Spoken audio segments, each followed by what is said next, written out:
আমাদের চ্যানেল বং বিনোদনের তরফ থেকে আজকে আপনার জন্য নিবেদন একটি ভৌতিক ছোট গল্প, তৃতীয় পুরুষ, লেখক এডগার ওয়ালেস। আজ গল্প শুরু করার আগে লেখক এডগার ওয়ালেসের সম্বন্ধে আপনাদের কিছু কথা জানিয়ে রাখি। রিচার্ড হোরাসিও এডগার ওয়ালেস, ওনার জন্ম হয়েছিল 1 এপ্রিল 1875 খ্রিস্টাব্দে এবং ওনার মৃত্যু হয় 10 ফেব্রুয়ারি 1932 খ্রিস্টাব্দে। তিনি ছিলেন একজন ব্রিটিশ লেখক যিনি চাঞ্চল্যকর গোয়েন্দা, গ্যাংস্টার, অ্যাডভেঞ্চার এবং বিজ্ঞান কল্পকাহিনীর উপন্যাস, নাটক এবং গল্প লিখেছিলেন। উনি জন্ম এবং বড় হয়ে ওঠে গ্রিনিচ, কেন্ট, ইংল্যান্ডে।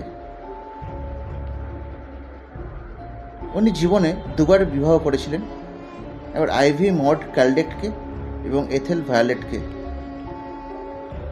ওনার জীবন এবং মৃত্যু পরবর্তী অনেক কাজের জন্যই অনেক পুরস্কারে সম্মানিত হয়েছেন।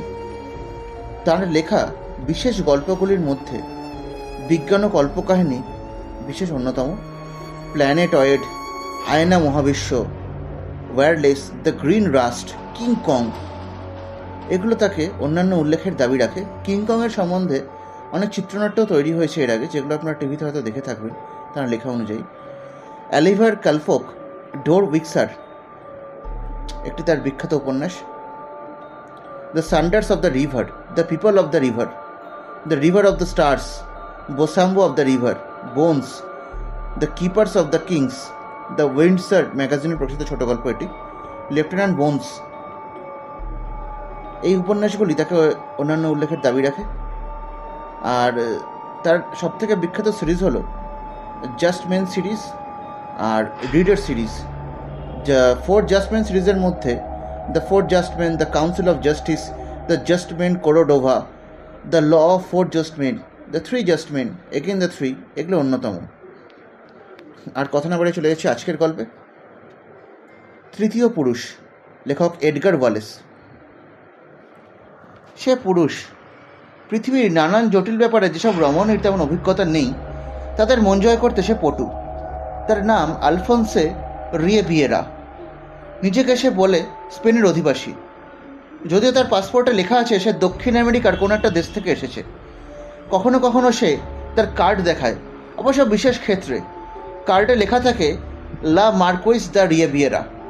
তার বয়স কম, চামড়ায় জলপাই রং, চোখ মুখ নিখুঁত এবং সে হাসলে দুপাটে সাদা ও চকচকে দাঁত ঝিলিক দেয়।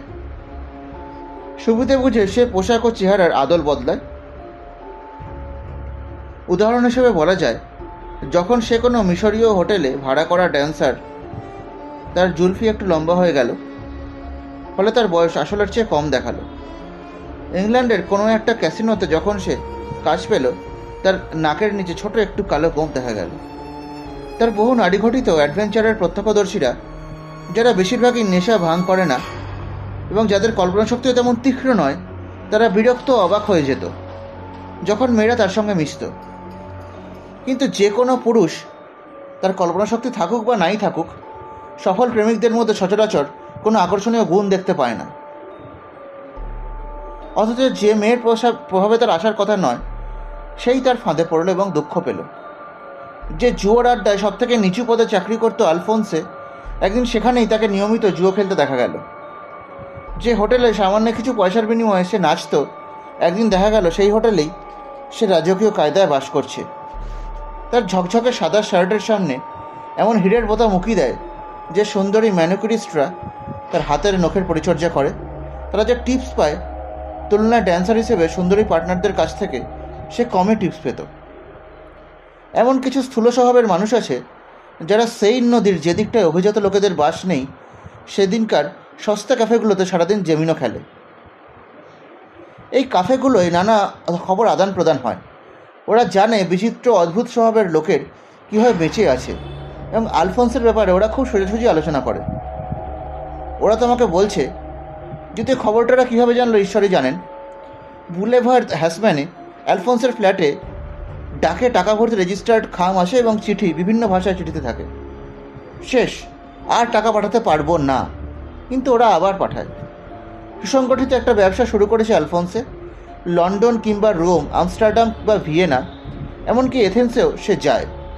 গাড়ি চড়ে ঘুমোতে ঘুমোতে যায়, সেরা হোটেলে ওঠে, সব থেকে দামি ঘর, টেলিফোন সমেত ভাড়া করে। ফোন পেয়ে অসুখী মহিলা তার সঙ্গে দেখা করেন। ক্রন্দসী, হিস্টেরিয়াগ্রস্তা, রাগে অচেতন অপমানজনক কথা বলেন মহিলা, কিন্তু টাকা দেন। কেননা আলফোন্স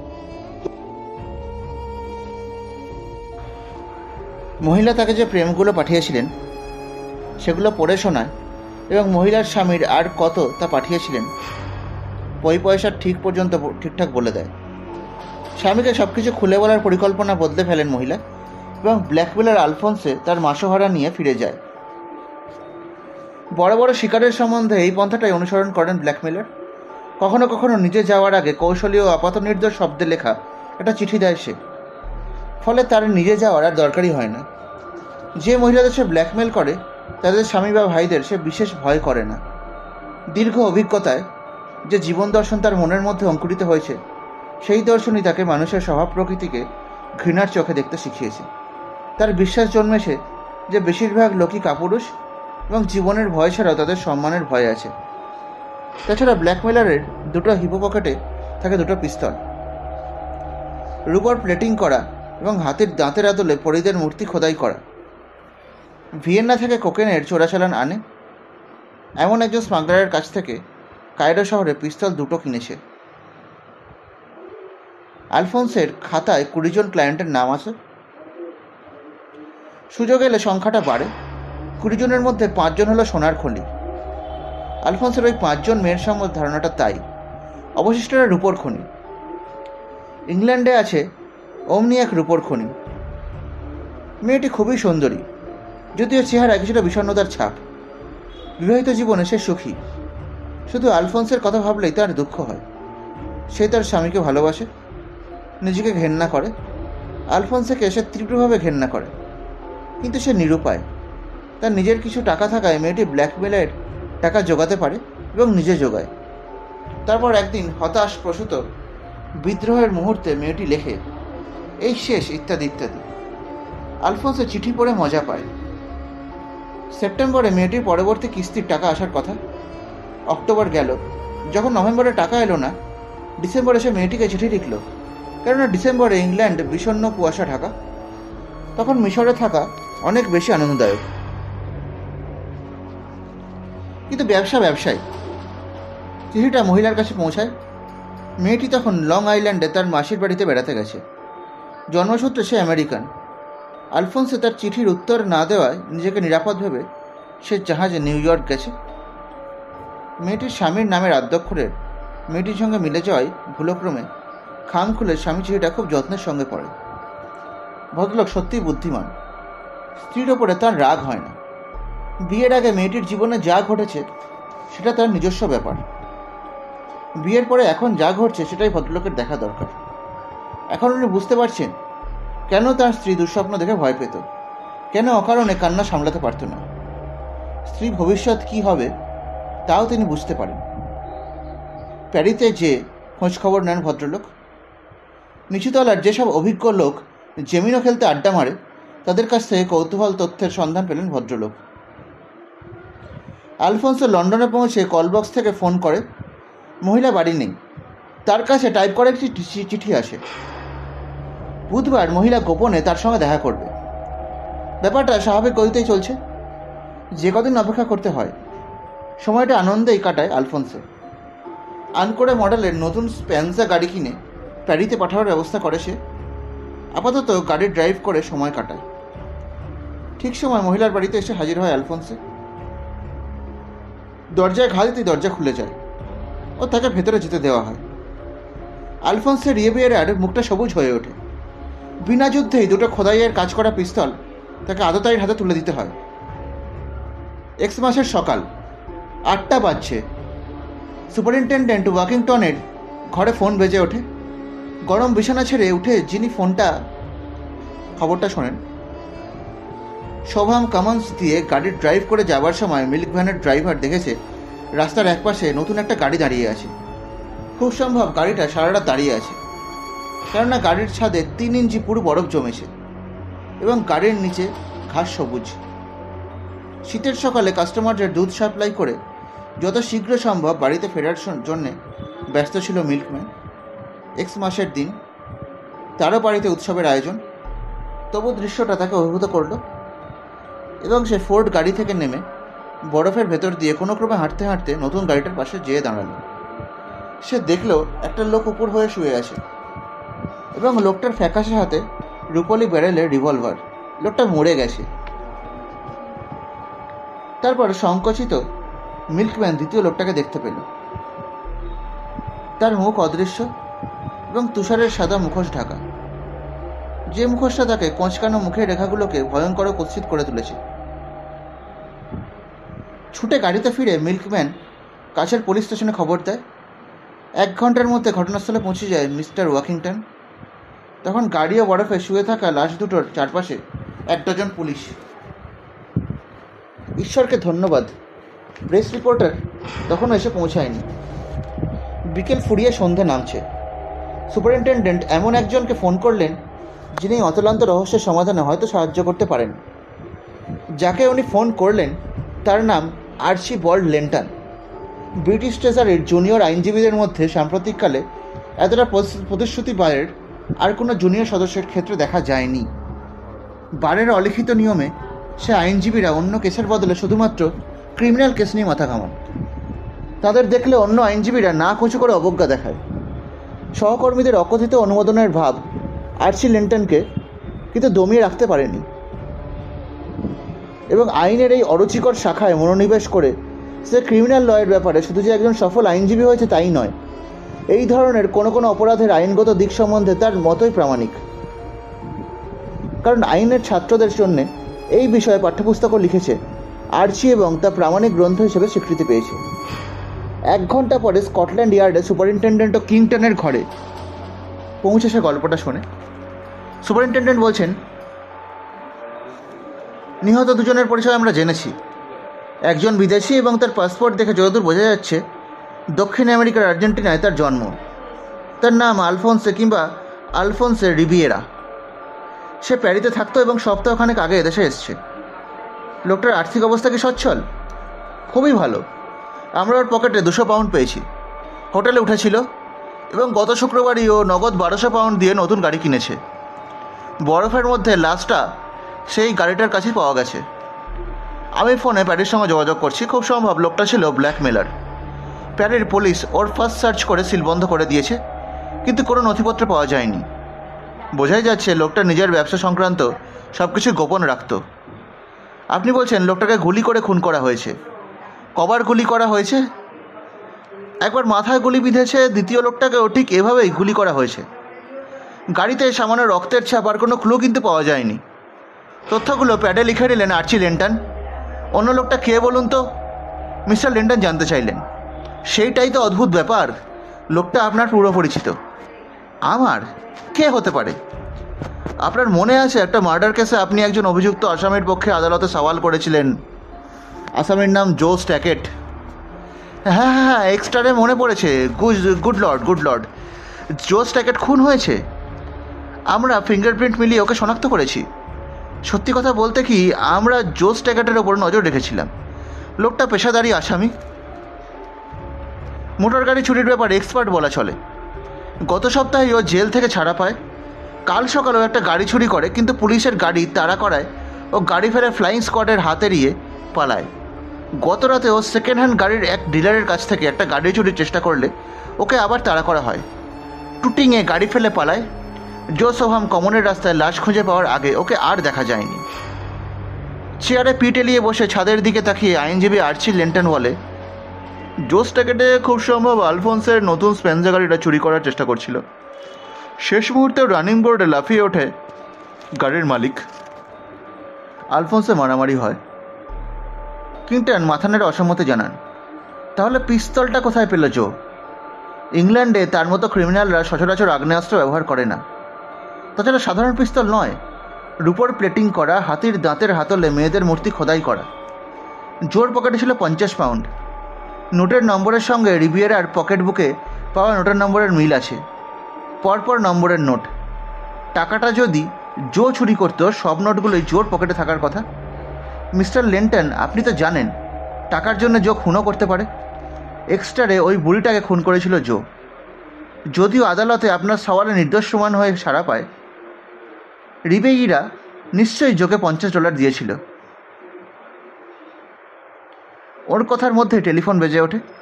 ফোনের রিসিভার তোলেন। প্রায় 10 মিনিট অপর প্রান্তের বক্তার বক্তব্য শোনেন সুপারিনটেন্ডেন্ট এবং ডজন খানেক সংক্ষিপ্ত প্রশ্ন করেন। তারপর ফোনের রিসিভার রেখে বলেন, সেরাতে স্পেন্সা গাড়িটার গতিবিধি সম্বন্ধে খোঁজ খবর নিয়েছে আমার একজন অফিসার। একজন পোস্টম্যান দেখেছে রাত 9:45টার সময় গাড়িটা টুংটিং এর একটা বাড়ির বাইরে দাঁড়িয়েছিল। মিস্টার লেন্টন এক্সমাসের রাতটা যদি একটু গোয়েন্দাগিরি করে কাটাতে চান, আমার সঙ্গে চলুন, জায়গাটা দেখে আসি। আধ ঘন্টা পরে সম্ভ্রান্ত এলাকার বাড়িটায় পৌঁছলেন ওরা। যে দুজন গোয়েন্দা ওদের পক্ষে অপেক্ষা করছিল তারা চাবি পেলেও বাড়িতে ঢোকেননি। বাড়িটা বিক্রি করার কথা এবং ওটা খালি আছে। অবিবাহিত দুজন বৃদ্ধা মহিলা বাড়ির মালিক। এজেন্টের হাতে বাড়ি তুলে দিয়ে ওরা গ্রামাঞ্চলে বাস করছেন। যে রাতে খুন হয়েছিল সে রাতে খালি বাড়ির সামনে গাড়ি দাঁড়িয়ে থাকতে দেখে একটু অবাক হয়েছিল পোস্টম্যান। বাড়ির জানালা অন্ধকার দেখেও ভেবেছিল গাড়ির মালিক পাশের বাড়ির কোনো অতিথি। দরজা খুলে সুইচ টিপে আলো জ্বালালেন ওকিংটন। আশ্চর্য ব্যাপার, বৃদ্ধা মহিলারাও যদি হাড়কঞ্জুস, বাড়ির সামনে বিদ্যুৎ সরবরাহ ব্যবস্থা বন্ধ করার কথা তাদের মনে আসেনি। প্যাসেজটা খালি। ছাদের খিলান থেকে পুঁথি বসানো পর্দা ঝুলছে। সামনের ঘরে কিছু পাওয়া গেল না। নিচের তলায় পেছনের ঘরে একটা মার্ডারের কিছু সাক্ষ্য প্রমাণ পাওয়া গেল। মেঝের কাঠের তক্তাগুলোর ওপর রক্ত এবং ফায়ারপ্লেসে একগাদা ছাই। কেউ এখানে কাগজপত্র পড়িয়েছে। ঘরে ঢুকেই আমি গন্ধ পেয়েছি, লেন্টন বললেন। ফায়ারপ্লেসের সামনে হাঁটু গেড়ে বসে সযত্নে এক মুঠো ছাই তুলে উনি আবার বললেন, ছবিগুলো এমনভাবে ছড়ানো হয়েছে যাতে ছাইয়ের মধ্যে একটা অক্ষর পড়া যায়। এমন কোনো কাগজের টুকরো না থাকে। রক্তের ছাপগুলো উনি পরীক্ষা করলেন, দেওয়ালগুলো খুঁটিয়ে দেখলেন। জানালাটা শাটার বন্ধ। এই কারণেই ঘরের আলো কারো চোখে পড়েনি এবং গুলির শব্দ কারো কানে যায়নি। এখানে আর কিছু নেই। অন্য ঘরগুলো দেখে এসে ডিটেকটিভ সার্জেন্ট খবর দিল যে রান্নাঘরের একটা জানালা কেউ বাইরে থেকে খুলেছে। জানালাটার কাছে রান্নাঘরের মেঝেতে কাদামাখা জুতোর ছাপ মোছার চেষ্টা হয়েছে। বাড়ির পেছনে বাগানো ফাঁকা জায়গা, কারো দৃষ্টি আকর্ষণ না করে ওদিক থেকে ঢোকে সোজা। কিন্তু জোর স্ট্যাকেটে পুলিশ তাড়া করলে হঠাৎ সে এখান দিয়ে ঢুকতে গেল কেন? আর্চি লেন্টন জানতে চাইলেন। যে গাড়িটা জো চুরি করে সেটা এখান থেকে 200 গজের ভেতরে ঢুকে রিবেইয়েরার মুখোমুখি হতে হয় জোকে। লিন্টন হেসে ওঠে। এর থেকে ভালো থিওরি তো আমি বলতে পারি, উনি বললেন। এবং রাতের বেশিরভাগ সময় সযত্নে বিশ্বাসযোগ্যভাবে লিখে ক্রাইমটা কীভাবে ঘটেছিল তার পুনর্নির্মাণের পুঙ্খানুপুঙ্খ তথ্যপঞ্জি লিখে ফেললেন মিস্টার লেন্টন। সেই বর্ণনা আজও স্কটল্যান্ডের ইয়ার্ডে রাখা আছে এবং ওপরতলার পুলিশ অফিসাররা অনেকেই শপথ করে বলেন যে ওটাই ঠিক। অথচ 23শে ডিসেম্বরের সেই রাতে ঘটেছিল সম্পূর্ণ অন্য ধরনের এক ঘটনা। 25শে ডিসেম্বরের রাত। রাস্তাগুলো পিছল, গাড়ির চাকা স্লিপ করছে রীতিমতো। জো স্ট্যাকেটের ছোট গাড়িটা বরফ ঢাকা পিচ্ছিল রাস্তায় বারবার স্কিড করছে। যখন সে পেশাগত ক্ষুধার্ত অনুসন্ধিৎসা নিয়ে গাড়ি চুরির ধান্দায় বের হয়েছিল তখনই তার মেজাজ গরম ছিল। সমস্ত সন্ধ্যাটা কষ্ট করে ভোগ করেও কোনো লাভ হচ্ছে না তার। দেখে তার মেজাজ এখন আরও খাট্টা হয়ে উঠেছে। শহরতলির উঁচু রাস্তাগুলোর ভিড়। ট্রাম বারবার ঘন্টা বাজিয়ে আস্তে আস্তে চলেছে। রাস্তার দুপাশে ফেরিওয়ালারা, তাদের স্টলে দারুণ ভিড়। একটা স্টল ফুলের তোড়া ও মিসলেটের পাতাস লাল সবুজ। মাংসের দোকানে গরুর মাংসের দর নিয়ে নিলাম চলছে। সবজির স্টল। অ্যাসিটিলিন গ্যাসের উজ্জ্বল আলোর নিচে কাপ, ডিস, কাঁচের বাসনপত্র।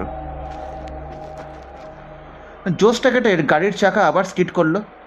ঝনঝন করে কাপ ডিস ভাঙার শব্দ, স্টল মালিকের চিৎকার।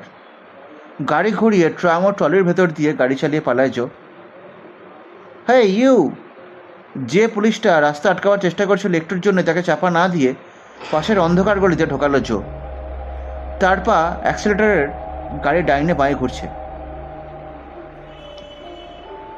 মফস্বলের দীর্ঘ রাস্তায় দুপাশে একই ধরনের মতো, যেখানে মেয়ে পুরুষ বাচ্চারা থাকে, তারা জন্ম নেয় এবং মরে যায়। 1 মাইল দূরের কবরখানার দরজা, যেটা পার হলে তারা পায় তাদের বেঁচে থাকার শ্রেষ্ঠ পুরস্কার। পুলিশের হুইসেল তাকে সিকি মাইল পথ অনুসরণ করছে। শব্দের উৎসের দিকে ছুটে চলা একজন পুলিশও তাকে দেখেছে জো। পুলিশকে দেখে সে ভয় করে না এবং পুলিশের লোকের ছুটতে দেখে সে মনে মনে মজা পেয়েছে এবং তার বদমেজাজ কিছুটা কেটে গেছে। ছোট্ট লজ্জর গাড়িটা রাস্তার পাশে দাঁড় করিয়ে সে একটু আগে যত্নে নেভানো সিগারেটটা আবার ধরিয়ে বিষণ্ণ চোখে তার গাড়ির কাদামাখা দোমড়ানো মগডারটার দিকে চেয়ে থাকে। ইঞ্জিনের ধকধকের সঙ্গে সঙ্গে মাঠগার্ডটা কাঁপছে। ঠিক সেই পিছল রাস্তা দিয়ে ছুটে আসে একটা মোটরসাইকেল, চিবুক পর্যন্ত রেনকোটে ঢাকা, গগলস গলায় ঝুলছে। মোটরসাইকেল দাঁড় করিয়ে একটা পা কাদামাখা রাস্তায় রেখে চালক কর্তব্যরত ট্রাফিক পুলিশকে কিছু সওয়াল করে। সার্জেন্ট বিপজ্জনকভাবে ড্রাইভ করার অভিযোগে আমি ওকে অ্যারেস্ট করতে যাচ্ছিলাম, কিন্তু ও পালিয়েছে। ওর নাম জো স্ট্যাকেট, সিআইডির সার্জেন্ট কেন্টন জানায়। রোগা সূচালো নাক। উইন্ডস্ক্রিনের পেছন দিকে ড্রাইভারের মুখটা দেখেনি ট্রাফিক পুলিশ, কিন্তু গাড়িটা সঠিক বর্ণনা দিতে তার ভুল হয় না।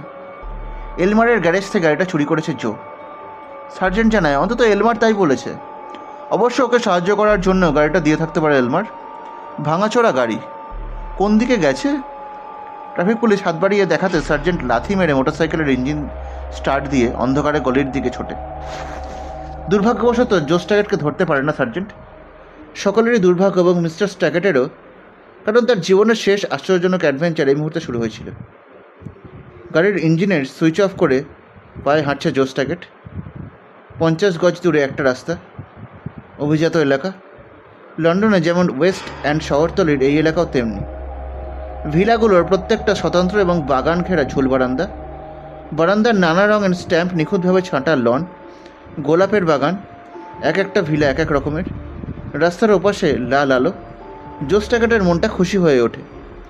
এক্সমাস আসছে। এক্সমাস ভালো খাবার, ভালো মদ এবং সুখ ও স্বাচ্ছন্দ্য বলতে যা কিছু বোঝে জো স্ট্যাকেট সবই আসছে।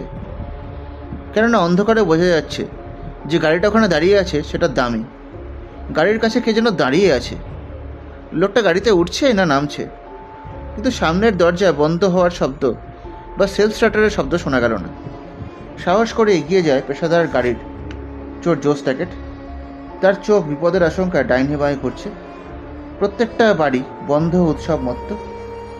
জানলায় পর্দার আড়ালে উজ্জ্বল আলো, গ্রামোফোনে ড্যান্স টিউনের সুর। ঝকঝকে লিমুসিন গাড়িটার দিকে চোখ ফিরে আসে জোর। যে বাড়িটার সামনে গাড়ি দাঁড়িয়ে আছে সেখানে আলো নেই। নিচের তলা থেকে অপর অব্দি সব অন্ধকার। জোরে হাঁটতে থাকে জো। গাড়িটা স্প্যান্সা চিনতে পেরে জোর বুকের মধ্যে হৃৎপিণ্ড দুলে ওঠে। স্প্যান্সা গাড়ি চুরি করা খুব সোজা। এই ধরনের নতুন গাড়ির বদলে 100 পাউন্ড পর্যন্ত পাওয়া যায়। ইউরোপিয়ান ও ধনী ভারতীয় হিন্দুদের কাছে গাড়ির এই মডেল খুবই জনপ্রিয়।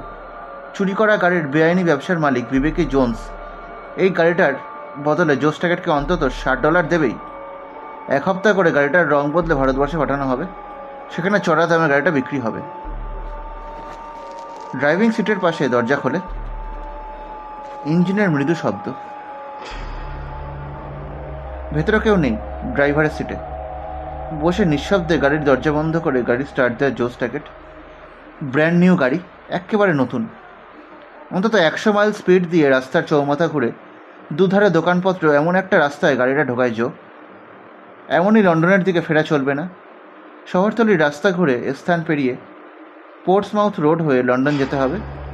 গাড়ি চুরির আটটা এই রকম। যে পুলিশ ডিভিশনের এলাকা থেকে গাড়িটা চুরি হয়েছে সেই ডিভিশনের কাছেই গাড়ির মালিক চুরি সম্বন্ধে রিপোর্ট দেবে। সুতরাং চোরকে যত শীঘ্র সম্ভব সেই এলাকা ছেড়ে অন্য এলাকায় পালাতে হবে, কারণ অন্য পুলিশ ডিভিশন গাড়িটা চুরি সম্বন্ধে রিপোর্ট পেতে কয়েক ঘন্টা কেটে যাবে। গাড়ি ছাড়া অন্য ধরনের ছোটোখাটো লাভ হতে পারে। পেছনে বড় একটা লাগেজ ট্রাঙ্ক আছে। তাছাড়া গাড়ির বডি থেকে খুলে বিক্রি করার মতো কিছু আছে কি না ভালো করে খুঁজে দেখতে হবে। আপাতত এপসম ঘুরে কিংস্টন বাইপাসের দিকে গাড়ি ঘোরাচ্ছে জো স্ট্যাকেট। বৃষ্টি এবং তুষার একই সঙ্গে ঝরছে। উইন্ডস্ক্রিনের কাঁচ ঝাপসা। স্ক্রিন ওয়াইপার চালু করে গাড়ি চালাতে চালাতে একটা গানের সুর ভাসতে থাকে জো। কিংস্টনের বাইপাস প্রায় খালি। এই বৃষ্টি রাতে ট্রাফিকের ভিড় নেই। কোথাও গাড়ি থামিয়ে সার্চ করবে তাই ভাবছে জো। হঠাৎ তার পেছনে ঠান্ডা হাওয়ার ঝলক লাগে। ড্রাইভারের সিট ও পেছনের সিটের মধ্যে কাঁচের ড্রাইভিং জানালাটা বোধহয় খুলে গেছে। পেছনে হাত বাড়িয়ে জানালা বন্ধ করবার চেষ্টা করে জো। Drive on. পেছন থেকে অপরিচিত গলার স্বর। মাথা ঘোরাবার চেষ্টা করলে গুলি করে তোমার মাথা উড়িয়ে দেব। প্রায় স্বয়ংক্রিয়ভাবে মাথাটা অর্ধেক ঘুরিয়ে অটোমেটিক পিস্তলের উদ্যত নলটা দেখতে পায় জো এবং আতঙ্কিত হয়ে ব্রেকে চাপ দেয়। গাড়ি রাস্তার একদিক থেকে অন্যদিকে স্কিড করতে থাকে। Drive on. ধাতুর মতো কঠিন স্বর আদেশ দেয়। পোর্টসমাউথ পৌঁছে ওয়েস্ট ব্রিজের দিকে গাড়ি ঘোরাবে। গাড়ি থামাবার চেষ্টা করলে স্বর বলে, গাড়ি থামাবার চেষ্টা করলে আমি তোমায় গুলি করব, বুঝেছো? হ্যাঁ। এই সামান্য কথাটা বলতে পারছে না জো। দাঁতে দাঁত লেগে ঠক ঠক করে শব্দ হয়। তখন সে মাথা নাড়ছে। পেছনের কণ্ঠস্বর নতুন নির্দেশ দেয়, বাঁ দিকে লেদার রডের দিকে গাড়ি চালাও। আবার ফাঁকা জমি। এলাকাটা চেনের স্ট্যাকেট। এই এলাকাটা সম্পূর্ণ জনশূন্য। আস্তে চালাও। বাঁ দিকে গাড়ি নিয়ে যে গাড়ি থামাও। ওখানে কোনো নালা নর্দমা নেই, গাড়ির আলো জ্বালো। মিস্টার জো স্ট্যাকেট গাড়ি থামায়। এবড়ো খেবড়ো জমির ওপর দু একবার ঝাঁপিয়ে ঝোপঝাড়ের মধ্যে গাড়ি থামে। স্টপ। পেছনের দরজা খুলে যায়। পেছনের লোকটা বেরিয়ে এসে ড্রাইভিং সিটের পাশের দরজা খুলে বলে, আলো নেভাও, তারপর নিচে নামো। তোমার কাছে পিস্তল আছে? পিস্তল? পিস্তল নিয়ে আমি কি করব? কথা জড়িয়ে যাচ্ছে তোমার। সে এখন শক্তিশালী টর্চের আলোয় বৃত্তের মধ্যে দাঁড়িয়ে আছে। নিয়তিই তোমাকে পাঠিয়েছে। লোকটার মুখ দেখতে পায় না জো, শুধু আলোর ভেতরেই তার হাতের পিস্তলটা দেখা যাচ্ছে। গাড়ির ভেতরটা দেখো। গাড়ির ভেতরটা দেখে আরেকটু হলে অজ্ঞান হয়ে যাচ্ছিল জো। সিটের কোণে একটা অন্য লোকের ছায়ামূর্তি। ভেতরে একটা সাইকেলও রয়েছে। চাকাটা গাড়ির ছাদ ছুঁয়ে আছে। ছায়ামূর্তির ফ্যাকাসে মুখটা দেখে জো, লোকটা মরে গেছে। রোগা বেটে খাটের লোক, কালো চুল, কালো গোঁফ। লোকটা বিদেশি। ওর কপালে পিস্তলের গুলির রক্তাক্ত ফুটো। লাশটা বাইরে আনো। তীক্ষ্ণ স্বরে পেছন থেকে একটা কণ্ঠস্বর বলে। স্ট্যাকেট আঁতকে উঠে পিছিয়ে যায় এবং একটা জোরালো হাত তাকে গাড়ির দিকে ঠেলে দেয়। লাশটা টেনে বাইরে আনো। মুখটা ভিজে গেছে। পেশাদার গাড়ি চোর জো স্ট্যাকেট হুকুম তামিল করে। মরা মানুষের বগলে হাত রেখে লাশটা বাইরে এনে সে ঝোপঝাড়ের ওপর শুইয়ে দেয়। মরে গেছে? কোনো সন্দেহ নেই। হঠাৎ অপরিচিত লোক টর্চ নিভিয়ে দেয়। রাস্তার হেডলাইটে আলোর ঝিলিক খেনে মোটর গাড়ি এপারের দিকে চলে যায়। লাশটা গাড়িতে ঢোকানোর পর আমি তোমায় দেখেছিলাম। তখন আর বাড়ির ভিতরে যাবার কোনো উপায় ছিল না। ভেবেছিলাম তুমি কোনো সাধারণ পথচারী। তুমি গাড়িতে উঠে গাড়ি স্টার্ট দেওয়া বুঝলাম তুমি গাড়ি চোর। ওটাই তোমার পেশা, তাই না? জোসেফ স্ট্যাকেট। স্ট্যাকেট? টর্চের আলোটা আবার ওর মুখে পড়ে। কি আশ্চর্য! এক্সেটারের আদালতের কথা তোমার মনে আছে? তুমি একটা বুড়ির মাথায় হাতুড়ি মেরে খুন করেছিলে। আমি তোমার পক্ষে সওয়াল করেছিলাম। জোর চোখ দুটো বিস্ফারিত হয়ে ওঠে। সে টর্চের আলো থেকে চোখ সরিয়ে পেছনের ধূসর মুখের দিকে তাকায়। মিস্টার আর্চিবাল্ড লেন্টন। আপনি স্যার? Good good. সামান্য কয়েকটা সিলিংয়ের জন্য বুড়িকে তুমি খুন করেছিলে স্ট্যাকেট। ওই কেসে সাক্ষ্য প্রমাণের মধ্যে আইনত ফাঁক আমি আবিষ্কার না করলে তোমার ফাঁসি হতো। তুমি ধরেই নিয়েছিলে তোমাকে মরতে হবে, তাই না?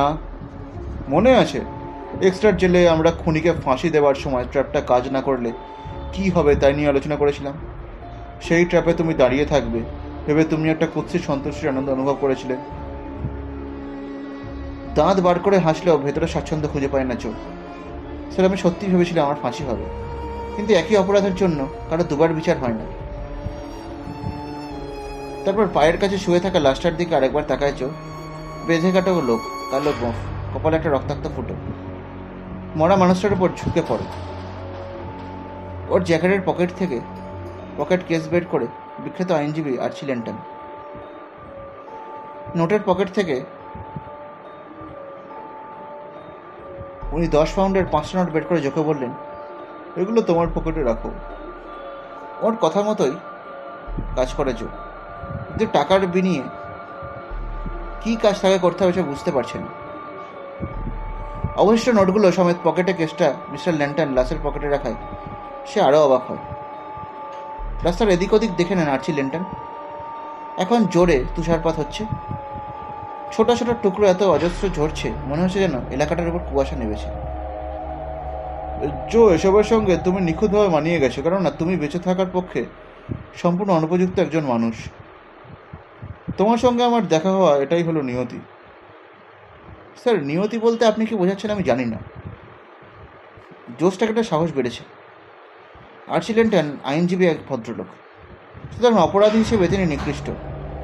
মুখ বন্ধ রাখার জন্য টাকাটা তাকে দেওয়া হচ্ছে, সে বুঝেছে।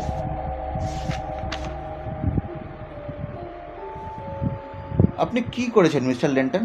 কাজটা খারাপ, তাই না? লোকটা মরে গেছে, তাই না? চকিতে পরিস্থিতিটার আর্থিক সম্ভাবনার মুখে কথা বুঝতে পারার জোর সাহস বাড়ে। গভর্নরি কাজের জন্য আপনাকে আরও টাকা খরচ করতে হবে। হঠাৎ হিউ পকেটে হাত বাড়ায় জো। আর্চি লেন্টনের পিস্তল থেকে ছুটে আসা আগুনের রেখাটা নিশ্চয়ই দেখেছিল জো। সে কিছুই অনুভব করেনি, কেননা তার আগেই তার প্রাণহীন লাশ মাটির উপর লুটিয়ে আছে। মিস্টার অরাবেল লেন্টন তার টর্চের আলোয় পিস্তলটা দেখেন, ব্রিফ খোলেন, আবার বন্ধ করেন। তারপর নিচু হয়ে পিস্তলটা উনি কালো গোঁফওয়ালা বেটেখাটো আলফান্সোর লাশটার হাতে ধরিয়ে দেন। জোসটাকে লাশটা টেনে গাড়ির কাছে নিয়ে যেয়ে উনি ওর হাতে অন্য পিস্তলটার হাতলটা ধরিয়ে দেন। হাতটা এখনও গরম। তারপর নিশ্চিন্তে বাইসাইকেলটা গাড়ির ভেতর থেকে বার করে উনি রাস্তার ওপর নিয়ে যান। রাস্তাটা সাদা হয়েছে, তুষারের চাদরে সব কিছু ঢাকা। সাইকেল চালিয়ে 2 ঘন্টা পরে পৌঁছলেন আর্চি লেন্টন। তখন স্থানীয় চার্চের ঘন্টা বাজছে। তার স্ত্রী তাকে টেলিগ্রাম পাঠিয়েছে, মেরি ক্রিসমাস জেলিদে। স্ত্রী খেয়াল করে টেলিগ্রামটা পাঠিয়েছে। এই সামান্য কারণেই দারুণ খুশি হয়ে ওঠেন আর্চি লেন্টন। তিনি তার স্ত্রীকে খুবই ভালোবাসেন।